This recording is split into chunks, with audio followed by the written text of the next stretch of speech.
Assalamualaikum warahmatullahi wabarakatuh. Yang terhormat Bapak Kepala Sekolah SDN 2 Pelausan, yang kami hormati Bapak Ibu Dewan Guru SDN 2 Pelausan. Pertama-tama marilah kita mengucapkan puji syukur kehadirat Allah Subhanahu wa taala yang mana pada hari ini kita bisa berkumpul dalam acara diseminasi modul 1.4 budaya positif oleh Ibu Eli Nurdiana SPD SD dalam keadaan sehat walafiat. Salawat serta salam kita haturkan pada junjungan Nabi besar Muhammad SAW yang selalu kita nantikan syafaatnya sampai yaumul qiyamah nanti. Bapak, Ibu, di sini saya akan membacakan susunan acara. Yang pertama pembukaan, yang kedua sambutan Bapak Kepala Sekolah, yang ketiga doa, dan acara yang terakhir yaitu penutup. Bapak, Ibu, sebelum acara kita mulai, marilah kita tundukkan kepala sejenak seraya memohon ridho dari Allah. Berdoa dipersilakan. Selesai. Acara yang kedua yaitu sambutan. Sambutan dari Bapak Kepala Sekolah SDN 2 Pelausan kepada Bapak Rodi dipersilakan.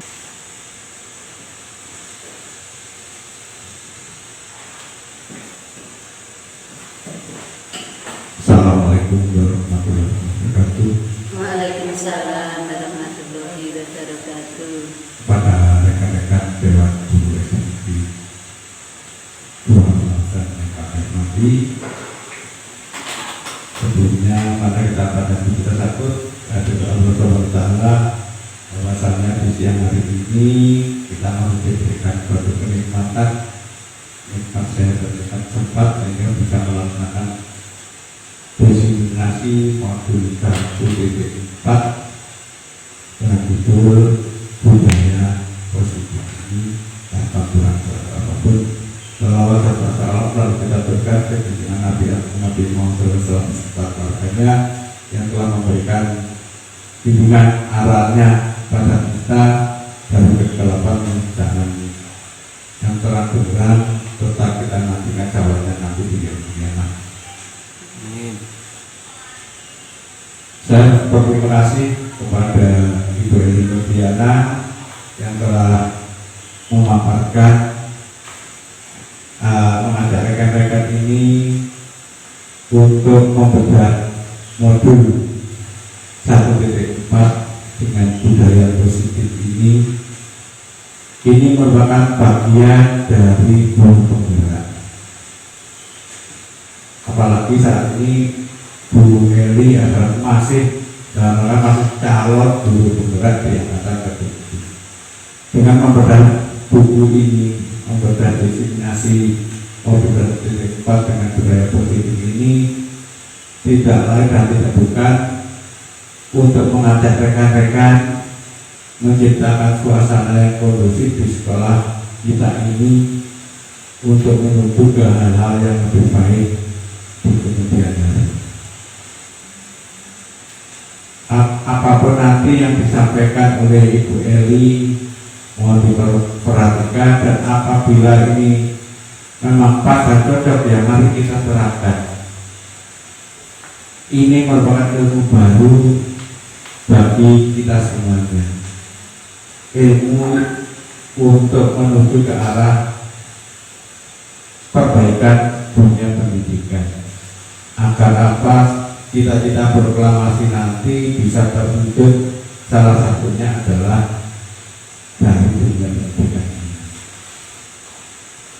yang muaranya nanti tidak lain dan tidak bukan adalah untuk menciptakan suasana belajar untuk mencapai profil profil pelajar Pancasila.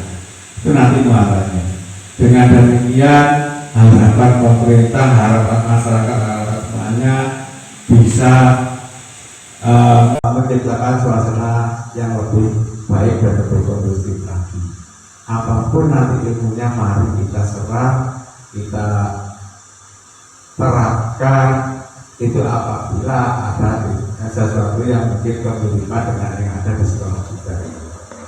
Namun manakala ada hal-hal yang tidak cocok, ya itu kita simpan sebagai referensi kita, untuk mungkin di kemudian hari hal-hal semacam ini juga muncul di lingkungan kita mengajar, sehingga nanti ilmu ini pun kapanpun tidak akan bisa lapuk dan tetap menjadikan ilmu yang bermanfaat. Mungkin ini, dan kami juga punya harapan nanti Bu Eli di dalam guru penggerak angkatan 7 nanti bisa menghasilkan yang terbaik dan bisa berdaya guna, baik untuk dirinya sendiri, untuk lingkungan keluarga, khususnya untuk lingkungan sekolah ini. Dan itu merupakan salah satu wujud dari permintaan dari pemerintah untuk melaksanakan merdeka belajar. Ini budaya positif itu merupakan bagian dari hal tersebut. Untuk itulah mari kita laksanakan dengan tulus ikhlas, kita tingkatkan disiplin kita, sehingga apa yang akan disampaikan oleh Bu Eli nanti, apabila ada kecocokan, ya tetap kita laksanakan dengan sebaik-baiknya. Mungkin ini saja yang bisa kami sampaikan. Semoga ilmu ini nanti bermanfaat bagi kita semua, khususnya bagi guru-guru SD Negeri 2 Bangsa, untuk SD Negeri Pasar 2 pada umumnya. Akhirnya, wassalamualaikum warahmatullahi wabarakatuh. Waalaikumsalam warahmatullahi wabarakatuh.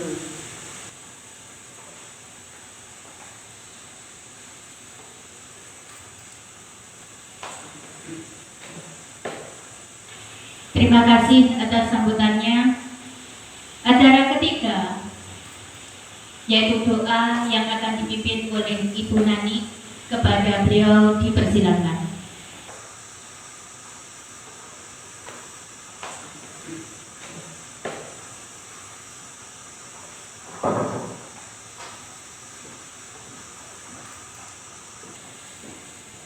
Assalamualaikum warahmatullahi wabarakatuh. A'udzubillahi minasyaitonir rajim. Bismillahirrahmanirrahim. Hamdan sabirin, hamdan na'imin, hamdan yuwafi ni'amahu wa yukafi mazidah. Ya Rabbana lakal hamdu kama yanbaghi li jalali wajhika. A'udzubillahi minasyaitonir rajim. Bismillahirrahmanirrahim. Allahumma shalli ala sayyidina Muhammad wa ala ali sayyidina Muhammad. Allahumma ighfirli wa li walidayya warhamhuma kama rabbayani shaghira. Allahumma ighfir lil mu'minina wal mu'minat wal muslimina wal muslimat al ahya'i minhum wal amwat. Rabbana atina fid dunya hasanah wa fil akhirati hasanah wa qina adzabannar. Subhana rabbika rabbil izzati amma yasifun wa salamun alal mursalin walhamdulillahi rabbil alamin. Al-Fatihah.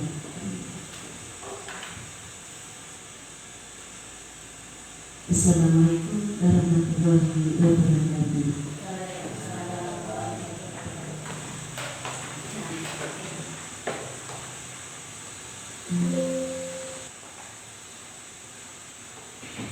Acara yang terakhir yaitu acara inti desiminasi modul 1.4 budaya positif. Mari kita sambut pemateri kita, Ibu Eli Nurdiana. Bapak Ibu, sebelum acara inti, saya selaku pembawa acara, manakala banyak salah kata dan salah sikap dari saya pribadi, saya hanya manusia biasa, mohon maaf lahir dan batin. Ihdinas siratal mustaqim. Wassalamualaikum warahmatullahi wabarakatuh. Waalaikumsalam warahmatullahi wabarakatuh. Kepada Ibu Eli Nurdiana SPD SD dipersilakan.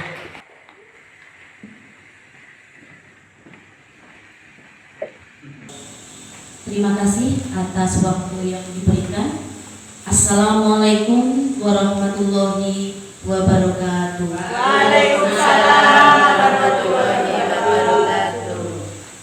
Kepada yang terhormat Bapak Kepala Sekolah SD Negeri 2 Pelausan, kepada Bapak Ibu Guru beserta staf SD Negeri 2 Pelausan yang kami hormati, syukur alhamdulillah kita panjatkan kehadirat Allah Subhanahu wa taala yang mana pada hari ini kita diberikan kesehatan sehingga bisa bertatap muka dalam acara desiminasi modul 1.4 budaya positif dalam keadaan sehat walafiat. Tak lupa sholawat serta salam patut kita haturkan kepada junjungan kita Nabi besar Muhammad SAW yang selalu kita nantikan syafaatnya hingga yaumil akhir kelak. Bapak Ibu yang berbahagia, sebelum saya menyampaikan materi terkait dengan budaya positif, izinkan saya sedikit berpantun. Pergi belanja bersama mama, jangan lupa naik skuter. Mari kita belajar bersama, mewujudkan Pelausan 2 jaya dan berkarakter. Terima kasih. Selanjutnya saya akan memberikan ilmu apa yang sudah saya dapat selama 1 bulan terakhir mengikuti pembelajaran dalam program Guru Penggerak, yaitu terkait dengan budaya positif.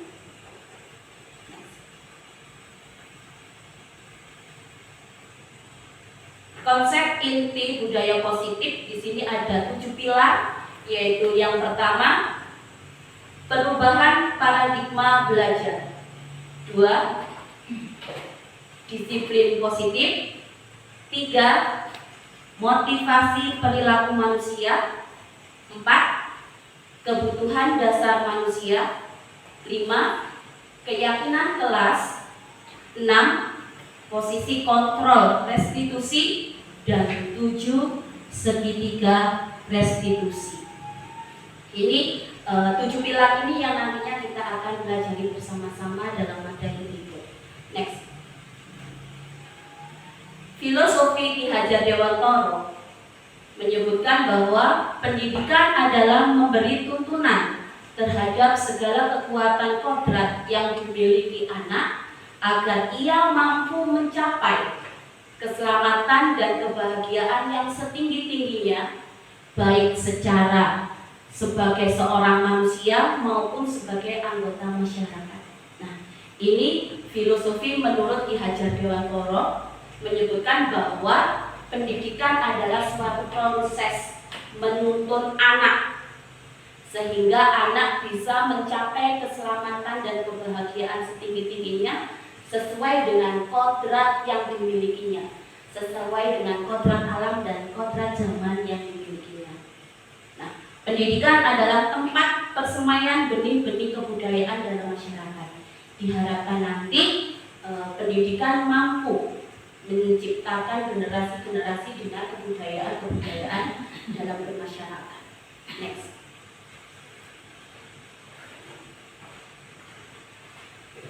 Pembelajaran dengan paradigma baru merupakan pembelajaran yang berpihak pada murid sehingga Guru di sini berperan untuk menuntun tumbuh kembang anak sesuai dengan kodrat alam dan kodrat zamannya dengan berdasarkan profil pelajar Pancasila.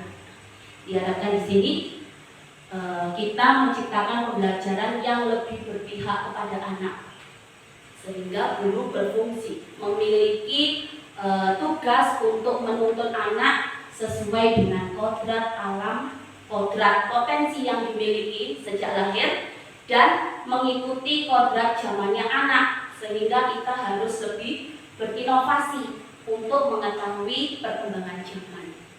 Nah, pembelajaran pada paradigma baru ini berdasarkan pada profil belajar Pancasila yang tertera ada 6 pilar, yaitu yang pertama, beriman, bertakwa kepada Tuhan Yang Maha Esa, dan berakhlak mulia. Yang pertama, terkait dengan ketuhanan. Kemudian yang kedua, yaitu berkebinekaan global. 3, bergotong royong. 4, kreatif. 5, bernalar kritis. Dan 6, mandiri.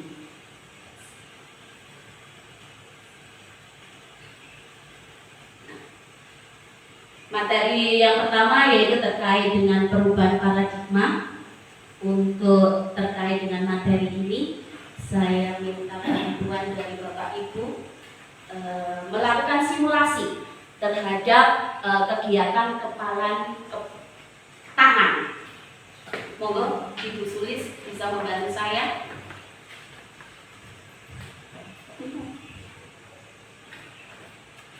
Oke, dari simulasi untuk mengetahui paradigma perubahan dalam pembelajaran, saya memiliki seorang rekan, seorang rekan memiliki sebuah kertas. Kertas ini dianggap sesuatu yang penting dalam hidup rekan saya. Nah, sesuatu yang penting itu digenggam erat. Kalau kita memiliki sesuatu yang penting, pastinya kita berusaha untuk menjaga sesuatu yang penting itu agar tidak direbut oleh orang. Nah, saya sebagai orang lain berusaha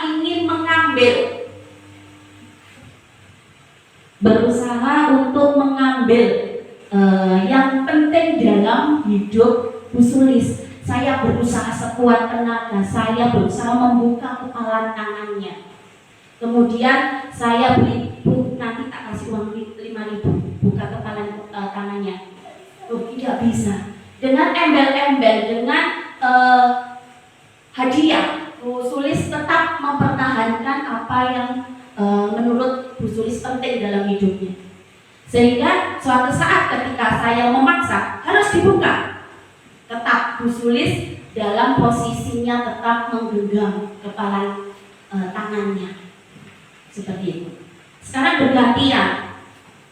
Saya punya sesuatu yang penting dalam hidup saya. Saya genggam erat-erat sehingga yang penting itu tidak hilang dari diri saya.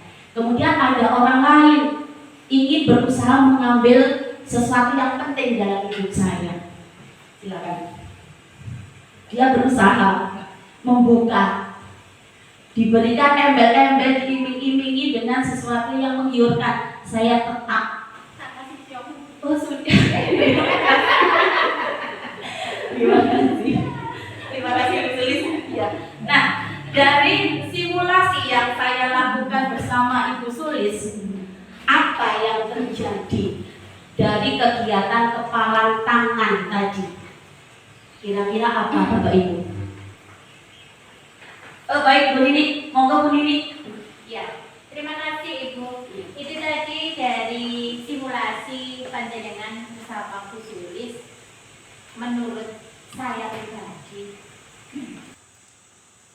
bahwasanya jika kita mempunyai sesuatu yang berharga, haruslah kita pertahankan. Apapun yang terjadi, harus kita pertahankan. Jangan mudah kita itu diiming-imingi dengan segala sesuatu.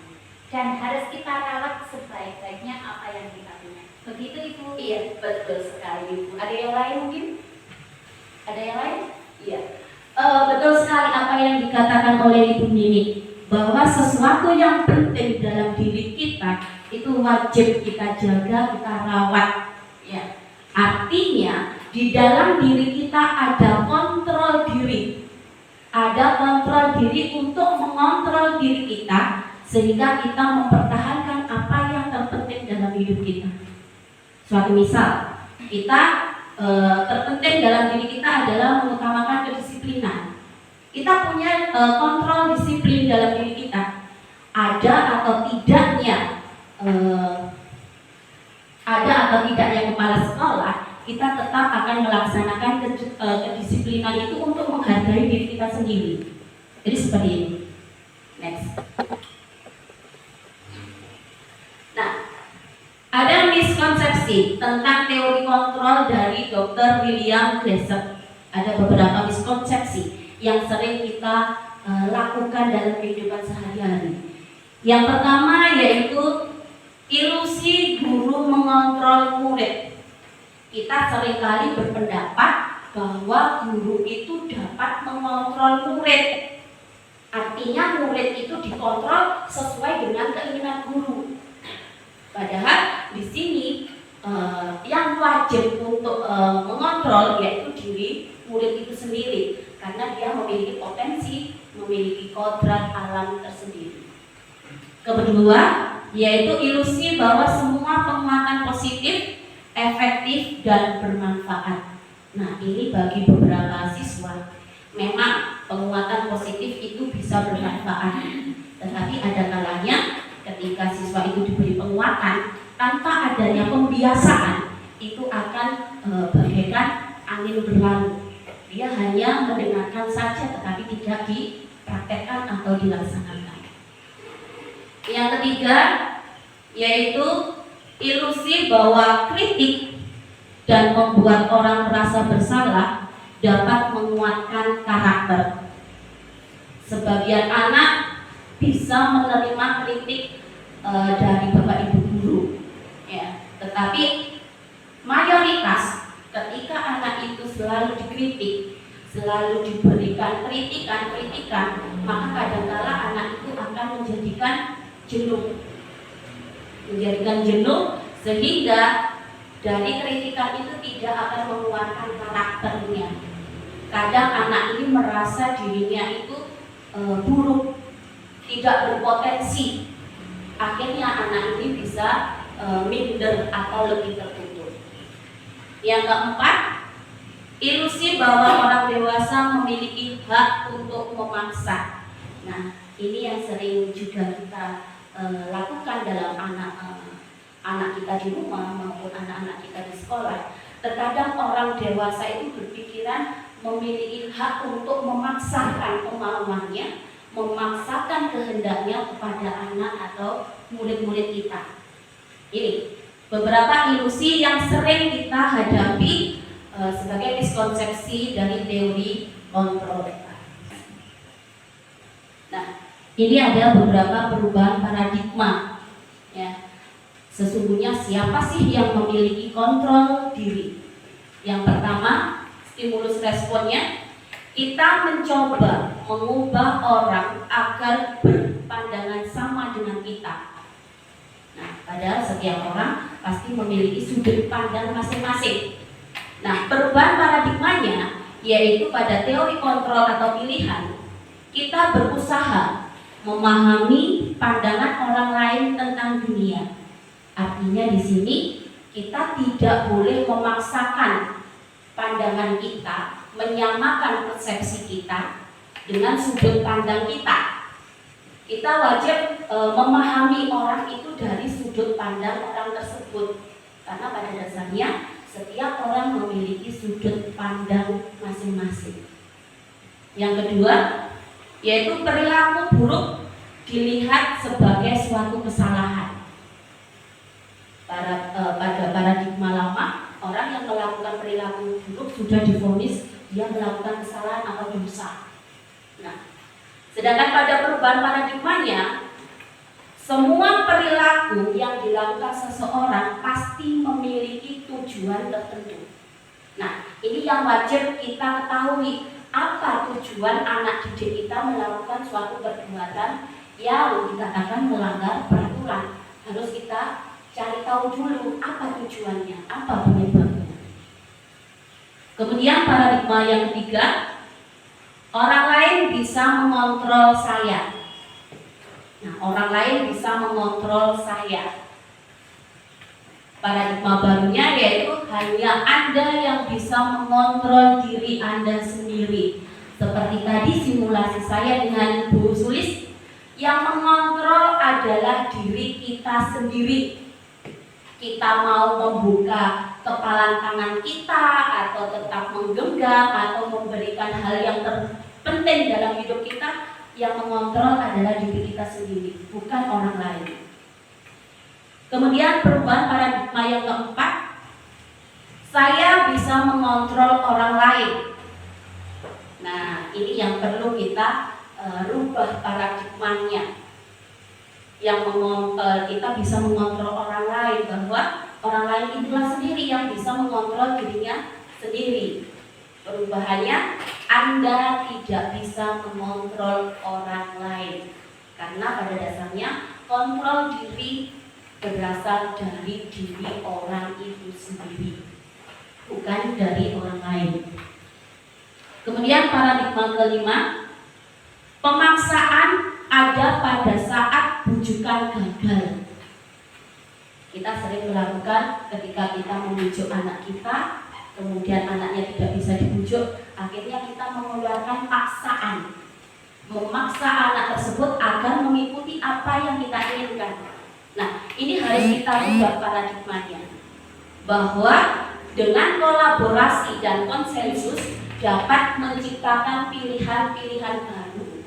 Artinya, anak kita ajak untuk memilih solusi apa yang terbaik bagi diri anak, bukan untuk diri orang tua atau orang dewasa.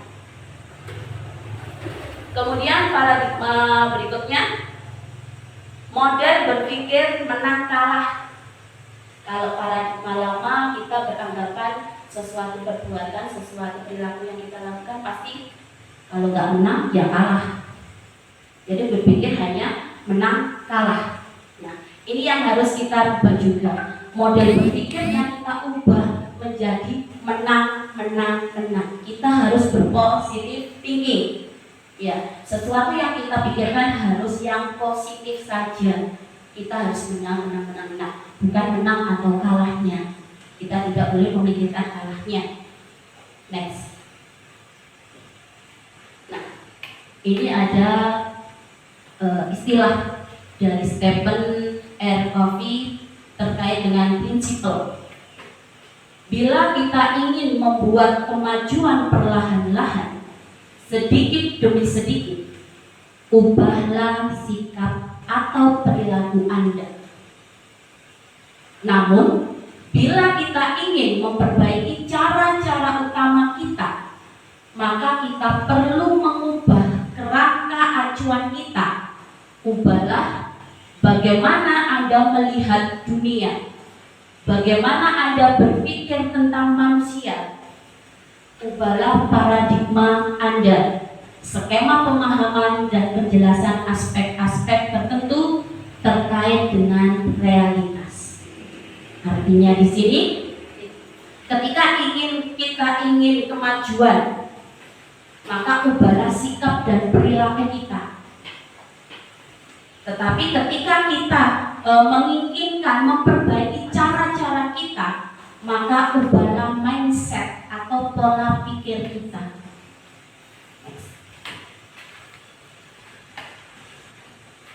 Pada materi kedua, yaitu terkait dengan disiplin positif. Disiplin menurut Ki Hajar Dewantoro, di mana ada kemerdekaan, disitulah harus ada disiplin yang kuat. Artinya, ketika kita menginginkan suatu kemerdekaan, suatu kebebasan, pasti di situ ada kedisiplinan yang kuat. Disiplin itu bersifat self-disiplin, yaitu berasal dari kita sendiri yang mewajibkan kita dengan sekeras-kerasnya untuk berusaha disiplin. Nah, ketika kita tidak cakap untuk melakukan self disiplin, wajiblah penguasa lain atau bapak kepala sekolah dari lembaga untuk mendisiplinkan diri kita. Nah, dan peraturan demikian itulah yang harus ada dalam suasana yang merdeka. Artinya, kemerdekaan itu bisa tercapai di saat kita melakukan disiplin diri yang kuat.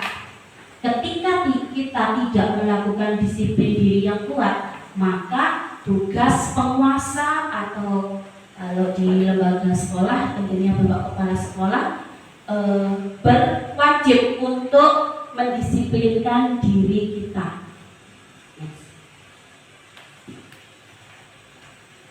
Nih, adalah beberapa paradigma terkait disiplin positif. Disiplin positif bukanlah membiarkan anak melakukan apa yang mereka mau. Ya, disiplin bukan artinya kita memberikan kebebasan yang sebebas-bebasnya, membiarkan anak untuk melakukan sesuatu yang dia mau saja. Disiplin positif bukanlah tidak memiliki aturan, bereaksi cepat terhadap situasi, dan menghukum daripada memukul atau membentak. Itu paradigma terkait disiplin positif. Nah, disiplin positif adalah membantu anak mengembangkan kontrol diri sepanjang waktu. Nah, ini yang diharapkan dengan disiplin diri, anak bisa mengembangkan kontrol diri yang sepanjang waktu, artinya menjadi suatu kebiasaan disiplin. Selanjutnya, mengomunikasikan dengan jelas, ya. Kemudian menghormati anak dan mendapatkan rasa hormat dari mereka. Dengan membiasakan anak-anak disiplin serta memberi contoh disiplin yang baik, pastinya anak-anak akan lebih memberikan rasa hormat kepada guru-gurunya. Selanjutnya yaitu mengajari anak bagaimana membuat keputusan yang baik. Jelas, dengan menerapkan kebiasaan disiplin, di sini kita akan melatih anak-anak untuk mencari keputusan yang terbaik bagi diri siswa. Misal, ketika si anak itu berpikir saya mau bangun siang atau pagi. Nah, itu merupakan dilema bagi anak. Dia mau memutuskan yang mana, mau bangun pagi atau siang. Nah, dalam pikirannya pasti berpikir, kalau saya bangun siang pasti nanti datangnya terlambat. Kalau saya bangun lebih pagi, pasti saya bisa datang ke sekolah tepat waktu. Nah, di sini anak-anak berlatih untuk menentukan keputusan secara mandiri. Selanjutnya, membangun keterampilan dan kepercayaan diri anak. Mengajarkan sikap respek anak terhadap perasaan orang lain. Nah, terkait tadi anak-anak akan memberikan rasa hormat kepada bapak ibu guru yang ada di sekolah.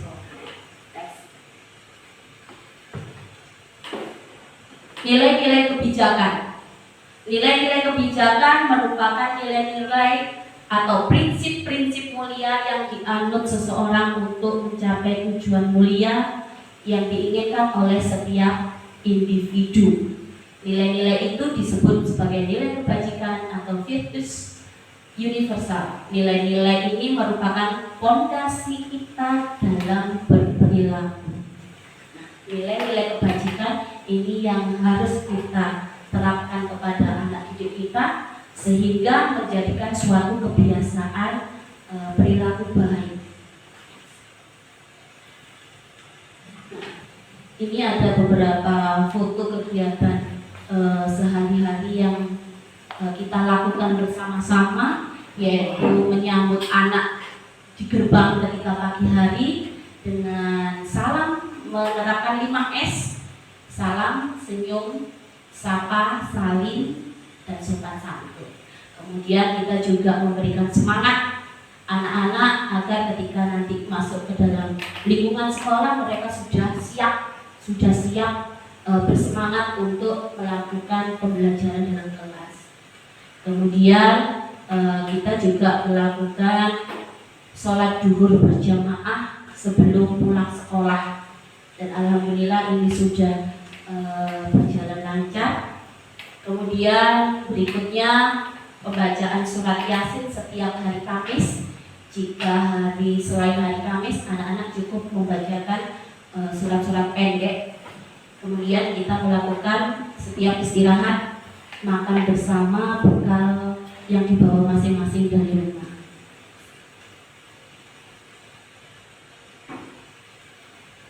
Materi berikutnya yaitu motivasi perilaku manusia. Yang pertama, manusia termotivasi berperilaku, yaitu yang pertama adalah untuk menghindari rasa tidak nyaman atau hukuman. Manusia melakukan sesuatu kegiatan pasti pada dasarnya takut dihukum atau menghindari rasa tidak nyaman. Nah, poin satu ini merupakan motivasi eksternal. Artinya motivasi yang berasal dari luar diri pribadi, karena dia merasa datang tidak terlambat biar tidak dihukum, atau merasa tidak nyaman sungkan dengan teman-teman guru yang lain, seperti itu misalnya. Next. Yang kedua yaitu motivasi untuk mendapatkan imbalan dari orang lain atau institusi. Ya, motivasi yang kedua yaitu motivasi ingin mendapatkan penghargaan atau imbalan ketika dia melakukan hal baik. Nah, ini juga merupakan motivasi eksternal, berasal dari luar diri pribadi, sehingga dia melakukan kegiatan hal-hal baik, praktek-praktek baik, hanya ingin mendapatkan pujian, hanya ingin mendapatkan penghargaan dari, misalnya penghargaan dari kepala sekolah atau pujian dari rekan-rekan guru sejawat dan lain sebagainya. Next. Yang ketiga yaitu untuk menghargai diri sendiri, melakukan praktek-praktek baik untuk menghargai diri sendiri.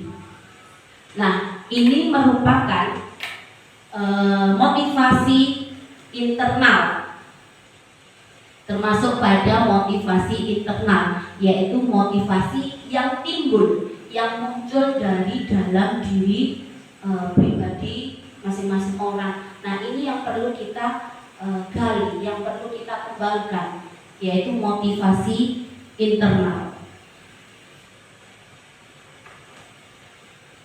Motivasi internal merupakan tujuan utama dari penerapan disiplin positif. Nah, ini yang perlu kita kembangkan, motivasi internal. Nah, sehingga ketika orang itu melakukan praktek baik, melakukan disiplin positif tanpa ada keinginan ingin dipuji, keinginan mendapatkan penghargaan atau takut dihukum. Nah, ini yang perlu kita kembangkan dalam diri kita.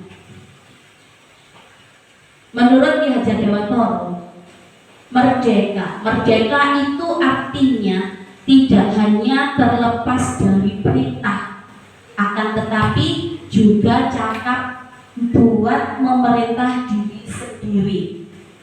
Nah, itu yang dikatakan merdeka. Jika manusia itu sudah dikatakan manusia merdeka, maka manusia itu tidak hanya diperintah, tetapi bisa mengontrol diri dan memerintah diri untuk melakukan disiplin positif, untuk melakukan praktek-praktek baik dalam kehidupan sehari-hari. Hukuman. Nah, ini ada beberapa hal terkait dengan motivasi perilaku manusia. Yang pertama yaitu hukuman. Hukuman merupakan tindakan yang diberikan pada anak dengan tujuan mengontrol anak. Nah, kita memberikan hukuman dengan harapan kita bisa mengontrol anak. Padahal dari awal tadi kita sudah melakukan simulasi bahwa kontrol diri itu berasal dari diri anak itu sendiri. Nah, kita sebagai orang lain tidak bisa mengontrol anak karena kontrol diri berasal dari diri anak. Hukuman hanya bersifat satu arah dari pihak guru yang memberikan hukuman dan murid yang menerima hukuman. Jadi hubungan satu arah dari guru yang memberikan hukuman, kemudian dengan hubungan dengan anak yang menerima hukuman, tanpa adanya kesepakatan baik di awal maupun di akhir. Istilahnya ketika nanti ada murid yang salah, kita langsung memberikan hukuman tanpa ada kesepakatan kita dengan murid. Jika contoh misal ada anak yang terlambat datang sekolah, kita panggil, kemudian kita berikan hukuman, ayo membersihkan halaman. Padahal itu tidak ada kesepakatan dalam peraturan maupun kesepakatan dengan siswanya. Nah, hukuman yang diberikan bisa berupa fisik maupun psikis. Nah, hukuman contoh psikis itu hukuman yang berasal dari kritikan-kritikan. Nah, ini dapat menyakiti siswa baik dalam perbuatan maupun kata-kata. Next. Konsekuensi. Konsekuensi merupakan akibat langsung dari suatu perbuatan yang dilakukan. Nah, berbeda dengan hukuman. Kalau konsekuensi itu adalah akibat dari suatu perbuatan yang dilakukan oleh anak. Konsekuensi ini sudah disepakati. Kalau hukuman tadi tidak disepakati baik di awal maupun sesudah. Tetapi konsekuensi ini adanya kesepakatan di awal bersama murid. Umumnya bentuk-bentuk konsekuensi dibuat oleh pihak guru dan murid sudah mengetahui sebelumnya. Jadi ada kesepakatan, ada peraturannya. Misalnya jika datang terlambat, anak-anak menghafalkan Pancasila, konsekuensinya seperti itu. Misalnya untuk pelajaran olahraga, ketika anak datang terlambat, maka dia diberikan konsekuensi untuk lari lapangan, contoh seperti itu. Nah, ini ada kesepakatan di awal dengan antara guru dan murid. Nah, sikap guru di sini senantiasa memonitor muridnya. Guru berperan untuk memonitor. Ada murid yang melakukan kesalahan, maka dia siap dengan konsekuensinya. Penghargaan. Penghargaan adalah sebuah bentuk apresiasi yang diberikan dalam bentuk material maupun ucapan. Nah, ini penghargaan. Penghargaan diberikan sebagai bentuk apresiasi kepada siswa yang sudah melakukan hal yang terbaik. Suatu contoh, misal ketika anak itu bisa menjawab pertanyaan di dalam kelas dengan sempurna, kita akan memberikan penghargaan, misalnya diberikan permen atau diberikan ballpoint dan lain sebagainya. Suatu misal. Suatu penghargaan yang diberikan guru kepada siswa sebagai hadiah karena siswa tersebut telah berperilaku baik dan sudah berhasil melaksanakan tugas yang diberikan guru dengan baik. Sebagai apresiasi ketika anak didik kita melakukan hal yang terbaik sesuai dengan keinginan guru, maka dia akan diberikan penghargaan. Contohnya tadi diberikan permen, diberikan ballpoint, atau diberikan uang, tambahan jajan dan lain sebagainya. Nah, guru memberikan penghargaan dalam bentuk bisa berupa ucapan, misalnya dia bisa menjawab dengan baik, bagus. Bisa juga dengan acungan jempol atau dengan barang-barang yang lain.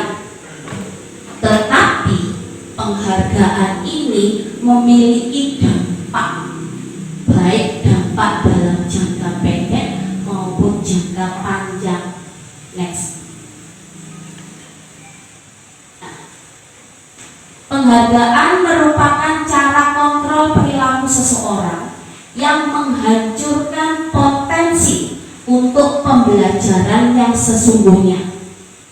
Nah, di sini penghargaan yang kita anggap sebagai motivasi, tetapi penghargaan itu sendiri akan dapat menghancurkan potensi dari pembelajaran yang sesungguhnya. Artinya di sini pembelajaran yang sesungguhnya itu adalah membiasakan anak dengan beberapa praktek baik, pembiasaan. Tetapi ketika ada penghargaan, maka itu akan menghancurkan potensi yang dimiliki anak. Yang pertama, pengaruh jangka panjang dan jangka pendek. Untuk pengaruh jangka pendeknya, anak-anak bisa termotivasi. Tetapi ketika jangka panjangnya penghargaan itu dilakukan secara terus-menerus, maka akan dapat mengakibatkan anak ini potensinya akan hancur. Dia akan berperilaku baik jika ada penghargaan. Jika tidak ada penghargaan, anak ini tidak akan melakukan perilaku baik. Nah, ini dalam jangka panjangnya. Yang kedua, penghargaan tidak efektif. Itu tadi terkait dengan poin pertama. Dalam jangka pendek efektif, tetapi dalam jangka panjangnya ini akan mengakibatkan menghancurkan potensi, sehingga anak tidak bisa berkembang dengan potensi-potensi yang dimilikinya. Dia hanya mau melakukan sesuatu jika ada embel-embelnya, jika ada penghargaan, jika ada hadiahnya saja. Kemudian berikutnya, penghargaan dapat merusak hubungan. Nah, ini hubungan antar teman. Bagi anak yang selalu mendapatkan penghargaan, dia akan sedikit banyak memiliki rasa sombong. Oh, aku selalu mendapatkan penghargaan, berarti saya merasa terbaik. Beda dengan anak yang tidak mendapatkan penghargaan sama sekali. Dia akan merasa dirinya buruk. Dia merasa dirinya tidak berpotensi. Nah, ini akan mengakibatkan kesenjangan sosial antar siswanya. Kemudian berikutnya, penghargaan mengurangi ketepatan. Tetapi tidak bisa mengembangkan potensinya sesuai dengan potensi yang dimiliki, sesuai dengan bakatnya. Selanjutnya, penghargaan dapat menurunkan kualitas. Ketika anak itu selalu diberi penghargaan terus berkelanjutan, maka kualitas anak tidak bisa berkembang. Kemudian penghargaan juga bisa mematikan kreativitas. Jadi anak-anak itu tidak bisa mengembangkan potensinya, mau berkembang jika ada penghargaan itu tadi. Jika tidak ada penghargaan atau hadiah, dia akan bekerja seenaknya sendiri. Kemudian yang berikutnya, yang terakhir, yaitu penghargaan menghukum. Secara otomatis, secara tidak langsung kita memberikan penghargaan yang terus-menerus, itu sama saja kita akan memberikan hukuman kepada siswa tersebut. Next. Restitusi. Restitusi adalah proses menciptakan kondisi bagi murid untuk memperbaiki kesalahan mereka, sehingga mereka bisa kembali pada kelompok mereka dengan karakter yang lebih kuat. Restitusi merupakan proses kolaborasi yang mengajarkan kepada murid untuk mencari solusi untuk masalah mereka dan membantu murid untuk berpikir tentang orang seperti apa yang mereka inginkan dan bagaimana cara mereka memperlakukan orang lain. Nah, restitusi merupakan suatu proses di mana kita mengajak anak didik kita yang melakukan kesalahan untuk merefleksi diri, untuk merefleksi diri, apa kesalahan apa yang kita lakukan. Selain itu, dengan restitusi kita juga akan mengajak anak untuk menemukan solusi terbaik dari masalah yang dihadapinya. Next. Ciri-ciri restitusi. Yang pertama, restitusi bukan untuk menebus kesalahan, namun belajar dari kesalahan. Kedua, memperbaiki hubungan. Ketiga, tawaran bukan paksaan. Artinya kita memberikan solusi itu bukan suatu paksaan, kamu harus begini, kamu harus begini, tetapi kita tawarkan kepada anak didik kita. 4. Menuntun untuk melakukan refleksi diri. Dengan restitusi mengajarkan anak untuk berefleksi diri tentang kesalahan yang dihadapinya. Kelima, mencari kebutuhan dasar yang mendasari suatu tindakan. Kemudian 6, restitusi diri merupakan cara yang paling baik untuk pemecahan suatu masalah. 7, restitusi fokus pada karakter bukan tindakan. Karena pada awal restitusi akan mengembalikan siswa kepada kelompoknya dengan karakter-karakter yang lebih kuat. Artinya kita memberikan penguatan karakter setelah melakukan restitusi. 8. Mencari solusi. Ya, kita mencari solusi bersama siswa. Jadi siswa menemukan solusinya sendiri, bukan kita yang memberikan solusi, tetapi siswa akan menemukan solusi sendiri. 9. Mengembalikan murid yang berbuat salah pada kelompok dengan karakter yang lebih kuat. Next. Ini beberapa dokumentasi ketika saya melakukan restitusi bersama murid-murid di kelas 5. Ketika itu murid-murid saya ada yang istilahnya nesu-nesuan. Ya, nesu-nesuan. Ketika itu saya tanyakan apa penyebabnya. Kita melakukan restitusi, kemudian mencari solusinya bersama-sama, dan alhamdulillah di sini murid-murid saya sudah akur lagi, tidak ada permasalahan di dalam kelas. Next. Berikutnya adalah kebutuhan dasar manusia. Nah, kita akan mempelajari 5 kebutuhan dasar manusia yang memotivasi manusia untuk melakukan suatu perilaku.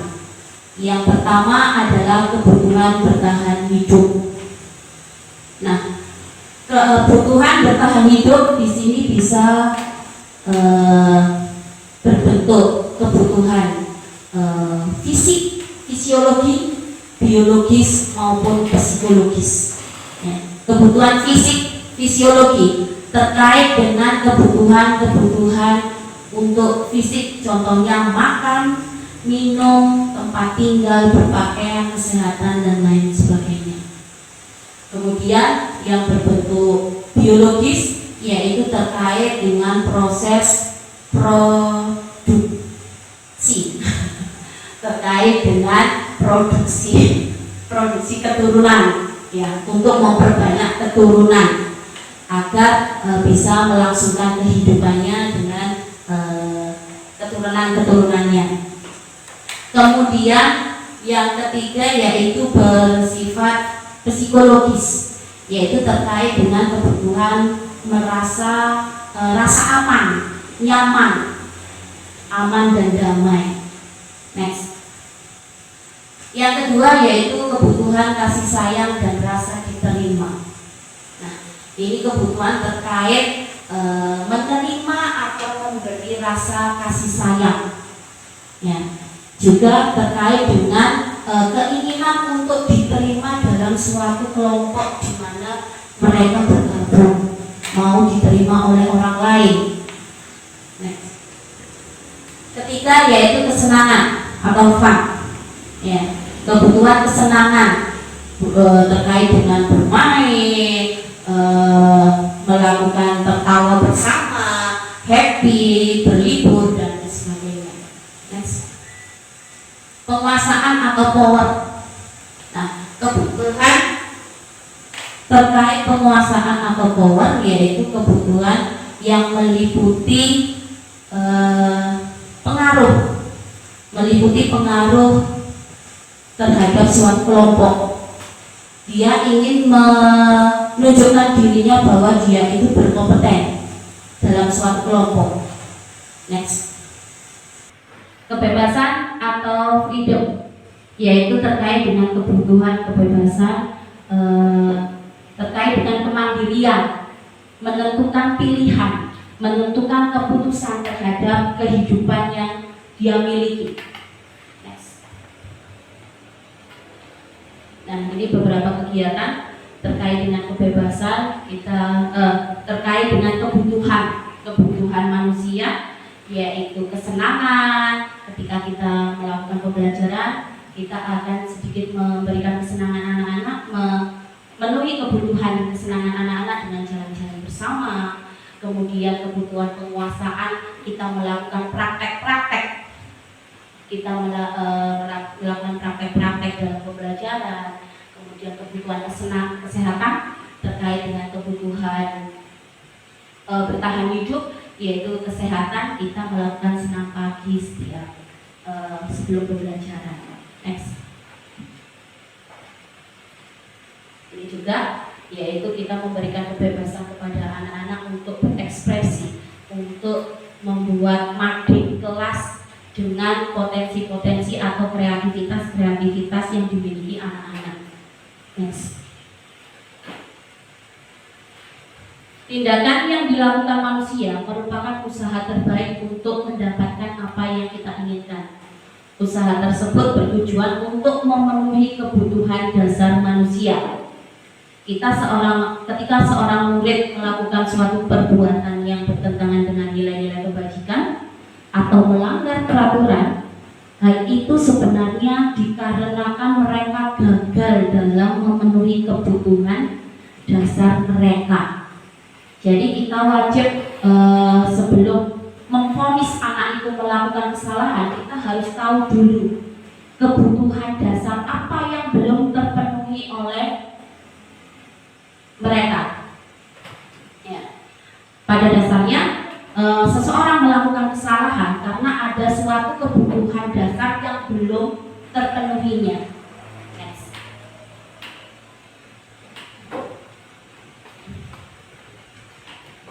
Menginjak materi kelima, yaitu keyakinan kelas.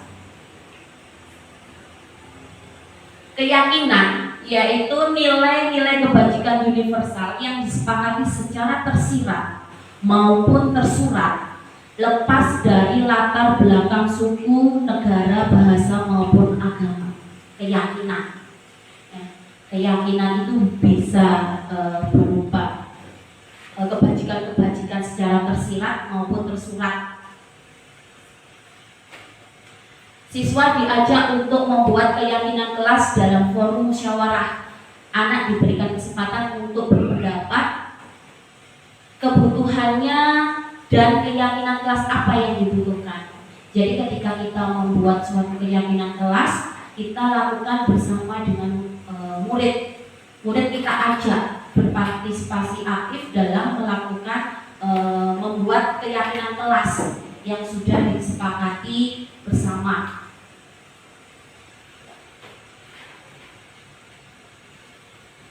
Pembentukan keyakinan kelas.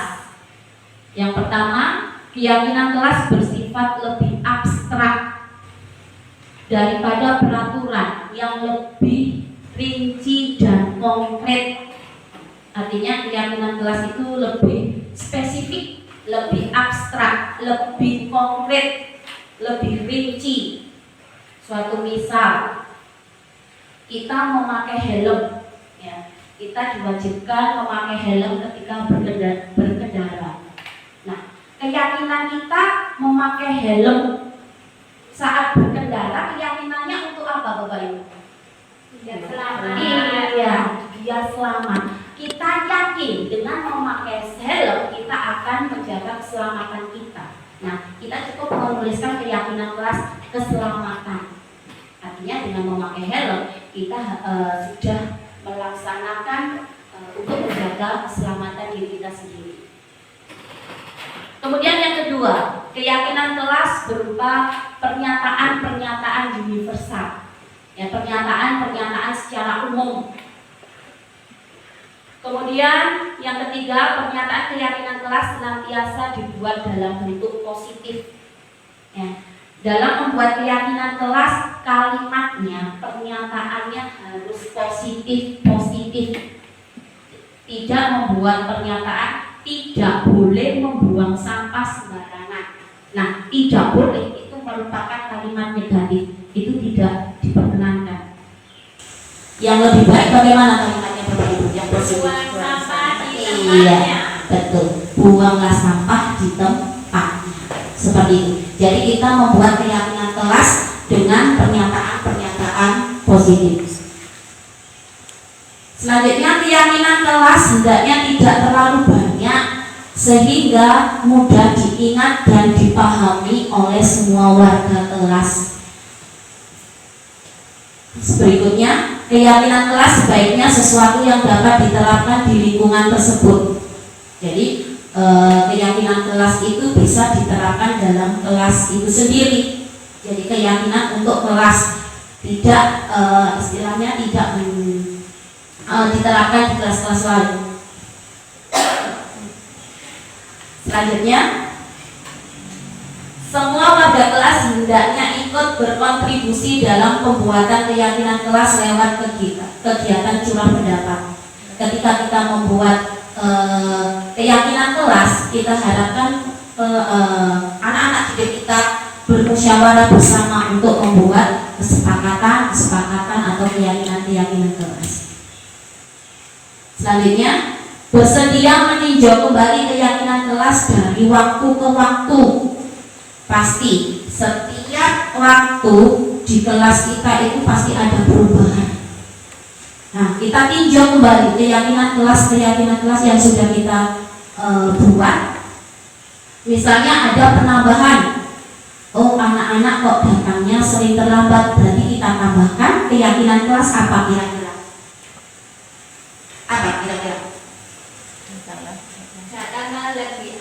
Datanglah lebih awal atau budayakan disiplin. Nah, seperti itu. Jadi kita tinjau, kita rubah kekurangan-kekurangan kita tambahkan dalam kesepakatan kelas.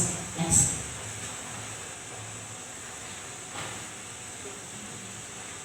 Nah, ini saya sudah mempraktekkan musyawarah untuk membuat keyakinan kelas. Jadi di sini yang berperan aktif adalah muridnya. Murid bermusyawarah, mengeluarkan pendapat. Kira-kira kita itu kesepakatan kelasnya mau membuat seperti apa? Kelas kita itu mau kita buat kelas yang bagaimana? Ini saya serahkan semuanya ke anak-anak sendiri. Dan hasilnya seperti yang Bapak Ibu lihat di sebelah kiri Bapak Ibu itu, saya papang di kelas sehingga anak-anak nanti bisa setiap saat itu melihat beriman dan bertakwa kepada Tuhan Yang Maha Esa. Nah, ini keyakinan kita kelas 5 yang pertama, sehingga anak-anak setiap penerapannya ketika kita melakukan sholat Jumat berjamaah sebelum pulang sekolah dan lain sebagainya. Next.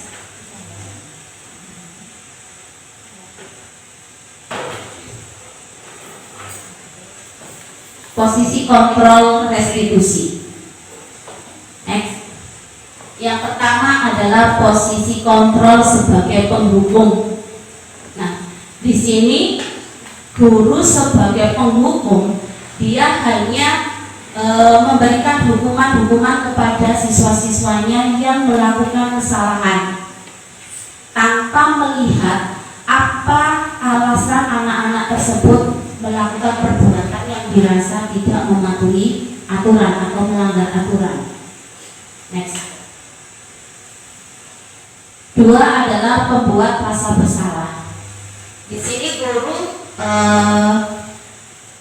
guru membuat anak itu merasa bersalah. Biasanya guru tersebut mengajak anak tersebut dengan suara berbicara dengan suara halus. Kemudian menciptakan keheningan sehingga siswa tersebut tidak merasa nyaman dan akhirnya dia merasakan bersalah. Nah, lanjut. Yang ketiga adalah teman. Posisi kontrol sebagai teman. Nah, di sini guru melakukan pendekatan terhadap siswanya, melakukan pendekatan serta membantu kebutuhan siswanya, seakan-akan guru itu sebagai teman bagi siswanya. Next. Posisi kontrol sebagai pemantau. Nah, di sini guru memantau siswa-siswinya jika ada yang melakukan kesalahan, maka dia akan dipanggil dan diberikan konsekuensi terkait konsekuensi yang sudah menjadi kesepakatannya. Nah, pemantau ini dia hanya memonitoring siswa-siswanya, memonitoring dan memberikan konsekuensi.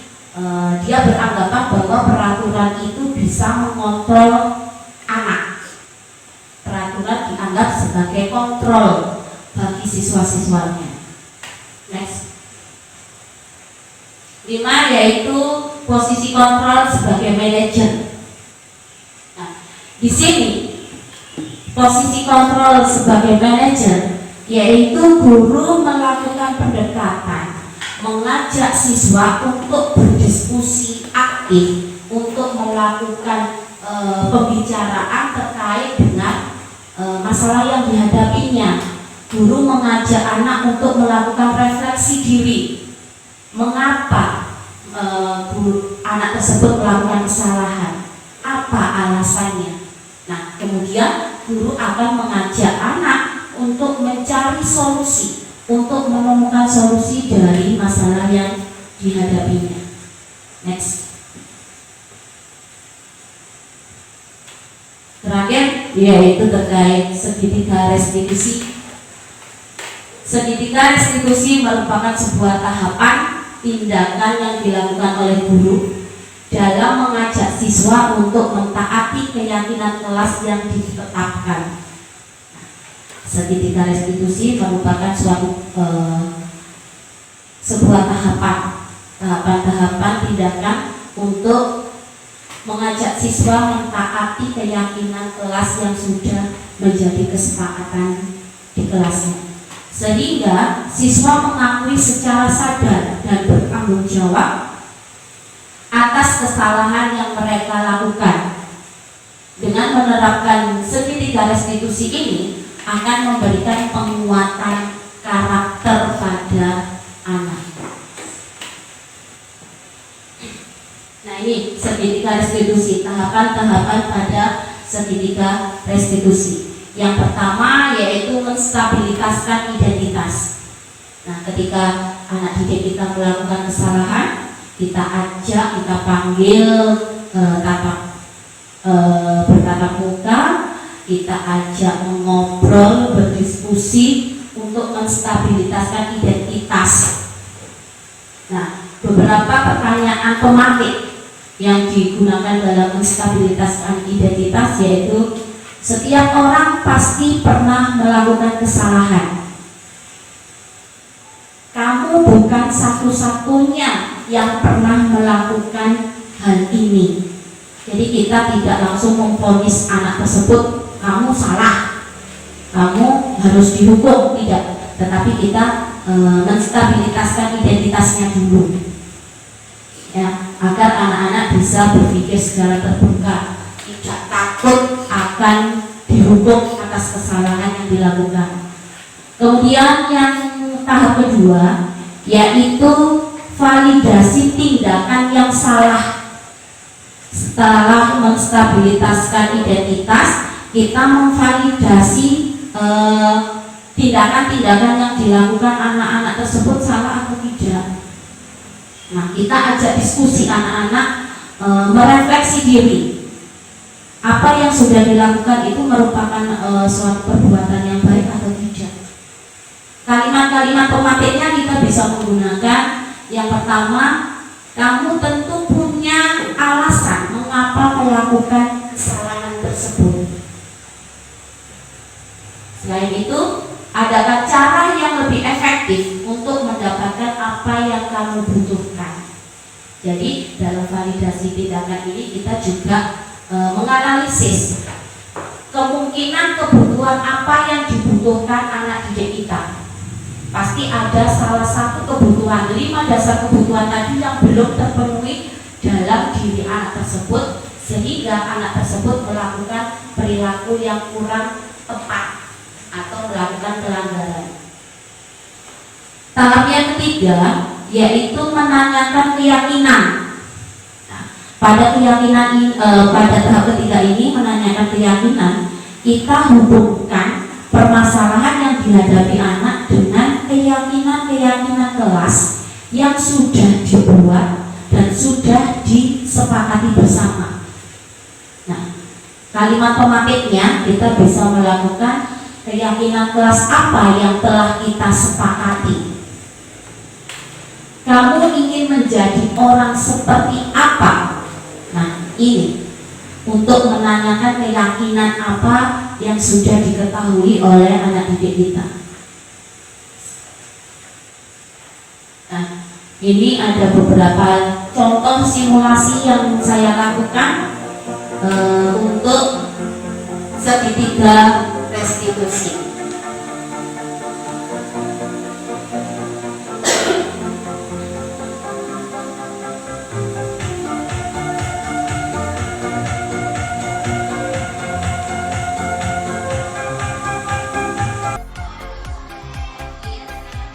Nah, pada kasus pertama, di sini saat melaksanakan ujian, Bibi melakukan perilaku iseng pada temannya yang bernama Tania, mengoleskan lem pada kursi Tania. Nah, kemudian Ibu Eli sebagai wali kelas 5 memanggil Bibi untuk mengajak dialog interaktif. Iya Bu. Sudah istirahat nak hari ini? Sudah Bu. Alhamdulillah.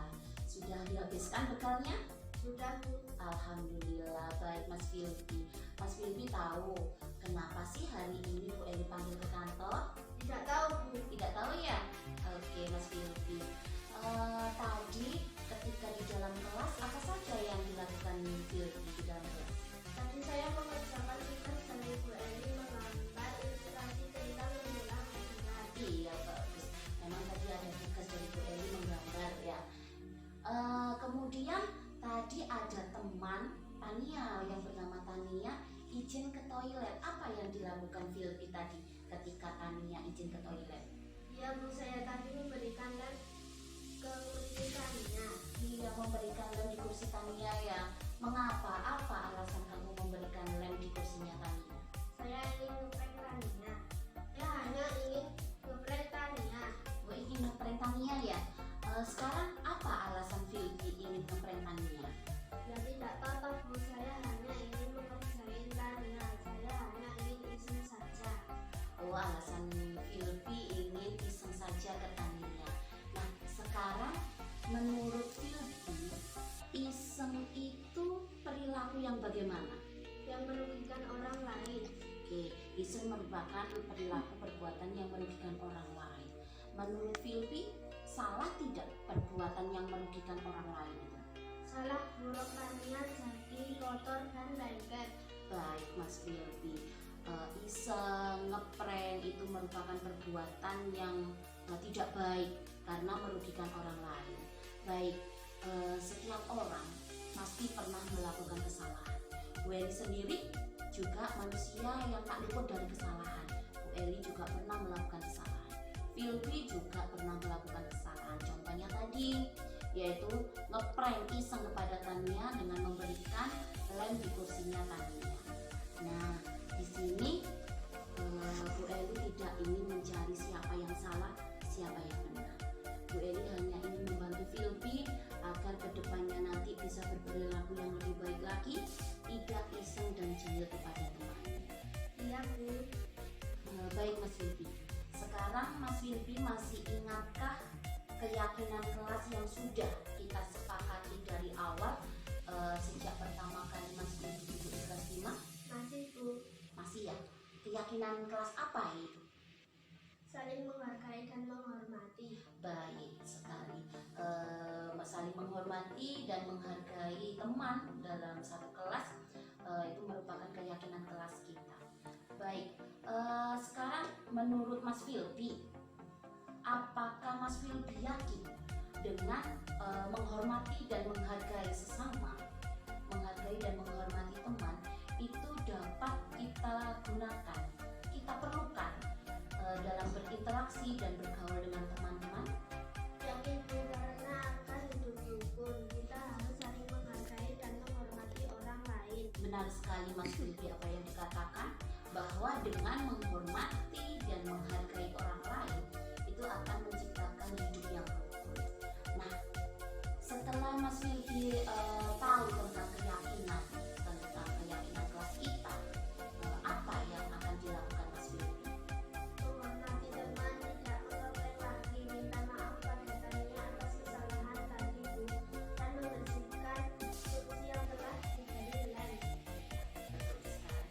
Nah, Mas Filby tadi ada beberapa hal-hal baik yang sudah disebutkan Mas Filby tadi. Katanya mau minta maaf ke taninya, membersihkan kursi, berjanji lagi tidak akan ngeprank, jadi akan menghormati teman. Nah, dari hal-hal baik yang sudah disampaikan Mas Filby tadi, sekarang Ibu tanya, kapan Mas Filby akan memulai hal-hal baik tersebut? Saya akan memulai dari sekarang Bu. Baik Mas Filby, Mas Filby akan melakukan hal-hal baik tersebut mulai dari sekarang. Terima kasih Mas Filby. Semoga untuk kedepannya Mas Filby akan menjadi pribadi yang lebih baik lagi, pribadi yang lebih menghargai dan menghormati orang lain, agar tercipta kehidupan yang rukun dan damai. Oke Mas Filby, terima kasih. Baik Bu, terima kasih. Sama-sama. Pas dulu. Oke, silakan kembali ke kelas. Dan ini kasus kedua, yaitu menceritakan seorang siswa yang bernama Sinta datang terlambat ke sekolah. Sinta masuk ke kelas pukul 7:20. Dia beralasan bahwa tadi pagi bangunnya kesiangan. Nah, kemudian Bu Eli tidak serta-merta memarahi karena Sinta datang terlambat, tetapi setelah istirahat, Bu Eli memanggil Sinta untuk berdialog interaktif di kantor terkait dengan permasalahan Sinta. Selamat siang Sinta. Siang Bu. Sinta sudah istirahat nak? Sudah Bu. Bekalnya sudah habis? Sudah Bu. Alhamdulillah baik Sinta. Sinta tahu kenapa hari ini dipanggil Bu Eli ke kantor? Tidak tahu Bu. Tidak tahu ya? Oke, kalau tidak tahu, tadi pagi Sinta masuk kelas jam berapa ya? Iya Bu, tadi pagi saya masuk kelas jam 7:20. Maaf Bu, saya tadi terlambat. Baik Mbak Sinta, tadi Sinta datang terlambat ke sekolah ya? Mengapa Sinta datang terlambat ke sekolah? Iya Bu, tadi pagi saya bangun kesiangan Bu. Bangunnya kesiangan ya? Memangnya semalam Sinta tidur jam berapa? Jam setengah 11 Bu. Jam setengah 11 malam.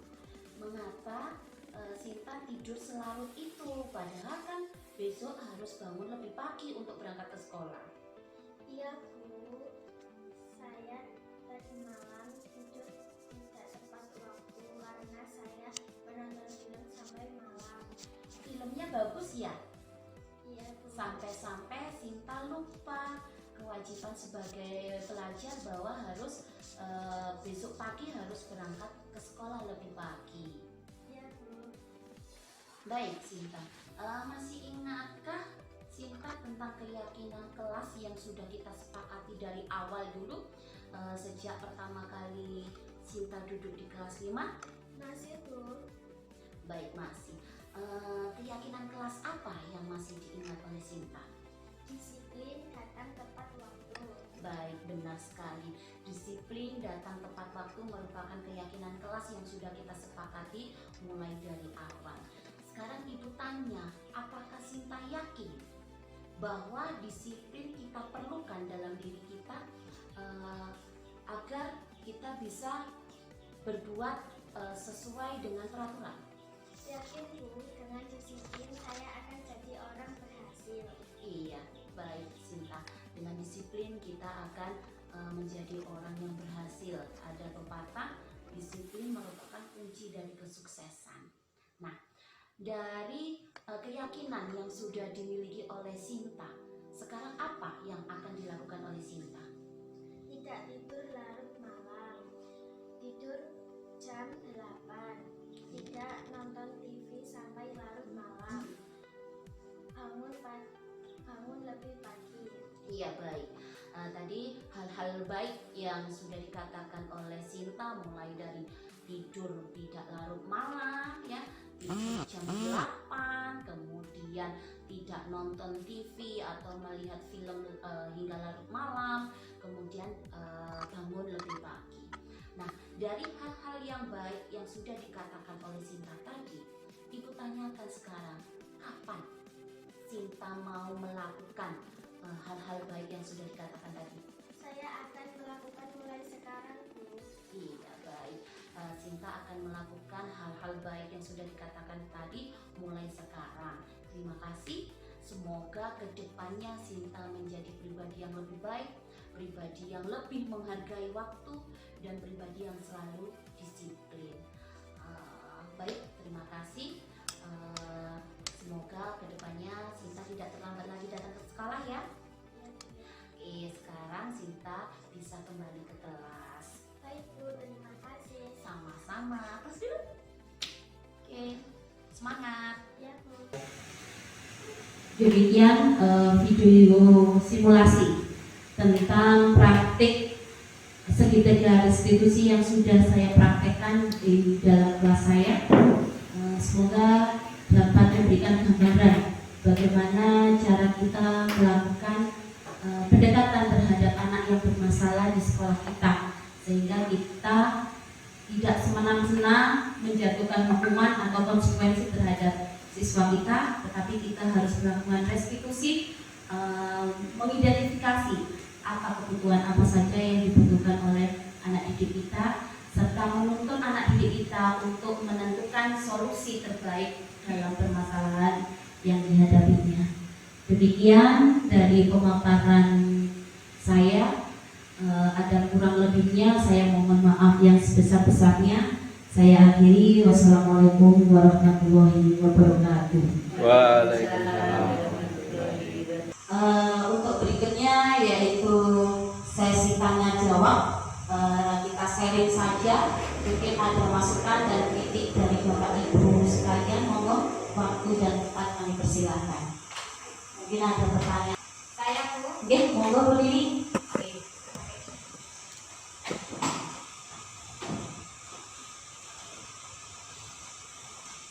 Terima kasih Bu Eli atas waktu yang telah diberikan.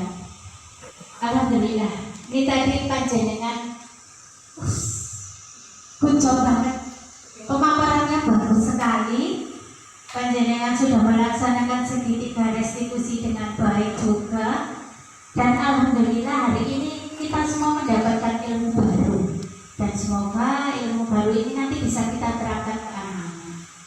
Bu Eli, di sini kami karena ini tadi ilmu baru, ingin memperdalam lagi, mohon kejelasan dari panjenengan. Yang pertama, bagaimana cara kita menerapkan budaya positif agar semua siswa bisa tergerak hatinya.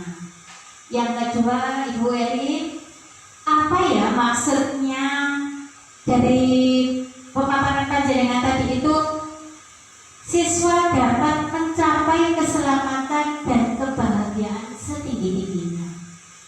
Terus yang ketiga, Ibu Eli, itu tadi sudah disampaikan bahwasanya ada 6 posisi kontrol. Manakah yang terbaik yang bisa kita terapkan untuk anak-anak kita sebagai guru? Ibu Eli, di sini saya juga ingin memberikan dua masukan saja sedikit. Yang pertama, kita mungkin bisa memulai penerapan budaya positif itu dari diri sendiri, mulai hal kecil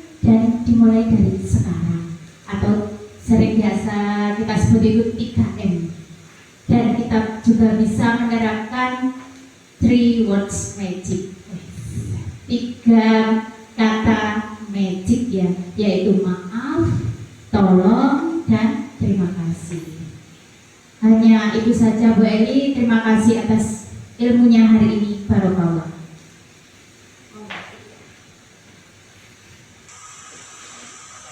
Terima kasih. Pertanyaan yang luar biasa sekali yang disampaikan oleh Bu Nini. Ada 3 pertanyaan tadi, Kek. Yang pertama terkait dengan bagaimana cara kita menerapkan budaya positif di lingkungan sekitar kita. Saya jawab satu persatu ya Bu. Kita bisa menerapkan budaya positif di lingkungan sekitar kita itu diawali dari diri kita sendiri. Ya. Diawali dari diri kita sendiri, tergerak untuk membudayakan diri untuk melakukan budaya positif. Nah, setelah tergerak dari dalam diri kita sendiri, maka kita akan bergerak. Setelah tergerak dalam hati, bergerak, ya, bergerak memberikan contoh kepada lingkungan sekitar kita. Nah, setelah itu kita baru akan menggerakkan, ya, menggerakkan anak didik kita, mengajak rekan-rekan kita untuk melakukan budaya positif. Meskipun budaya positif yang kita lakukan dari hal yang sekecil mungkin, dari awal yang sekecil-kecilnya, dari hal-hal yang sederhana. Misal kita menerapkan disiplin diri. Kita datang lebih pagi dengan menyambut anak didik kita di depan gerbang serta memberikan semangat kepada anak didik kita. Nah, kita bisa melatih diri kita sendiri untuk disiplin waktu seperti itu. Ketika guru itu sudah melakukan disiplin diri dengan otomatis, ketika pagi gurunya sudah datang di gerbang menyalami anak-anaknya, maka dengan secara otomatis anak tersebut juga akan tergerak untuk datang lebih pagi, karena dia akan bersemangat karena menemui guru yang sudah ada di gerbang itu dengan senyum ceria. Seperti itu, hal-hal terkecil terlebih dahulu. Itu saya rasa untuk pertanyaan yang nomor 1. Kemudian yang kedua, kalau nggak salah terkait kemerdekaan setinggi mencapai keselamatan dan kebahagiaan setinggi-tingginya. Nah, sesuai dengan filosofi Ki Hajar Dewantara bahwa pendidikan itu adalah menuntun siswa didik kita itu untuk mencapai keselamatan dan kebahagiaan setinggi-tingginya, baik sebagai individu maupun sebagai anggota masyarakat. Nah, di sini yang dimaksud dengan keselamatan dan kebahagiaan setinggi-tingginya, diharapkan kita itu memberikan pendidikan, menuntun anak untuk mengembangkan kodrat yang sudah dimiliki sejak lahir, mengembangkan potensi diri yang ada dalam diri siswa sesuai dengan kodrat alam dan kodrat zaman, sesuai perkembangan zaman anak tersebut. Nah, sehingga diharapkan nanti anak-anak dapat terjun ke dalam masyarakat itu sudah memiliki potensi-potensi yang berkarakter, yang berkualitas dan lain sebagainya. Selain itu, mereka juga bisa menerapkan fungsi, istilahnya kewajiban-kewajiban terkait dengan kewajiban kita sebagai individu atau sebagai manusia dengan hubungan dengan Tuhan, hubungan dengan masyarakat dan lain sebagainya. Seperti itu penjelasan untuk yang ketiga. Kemudian untuk pertanyaan yang ketiga, yaitu terkait dengan posisi kontrol restitusi. Posisi kontrol, maaf ya, ada 5 posisi kontrol restitusi, yaitu sebagai penghukum, kemudian sebagai teman, kemudian sebagai pemantau, sebagai pemberi rasa bersalah, dan sebagai manajer. Tadi ditanyakan oleh Bu Nini, mana yang lebih baik, istilahnya gitu ya, mana yang lebih baik untuk diterapkan di dalam lingkungan sekolah. Menurut saya, kita itu lebih baik menerapkan posisi posisi kontrol sebagai manajer. Ya, sebagai manajer. Karena di sini kita akan mengajak siswa itu untuk merefleksi diri terhadap masalah-masalah dan kebutuhan yang diinginkan, yang belum terpenuhi dalam kehidupannya.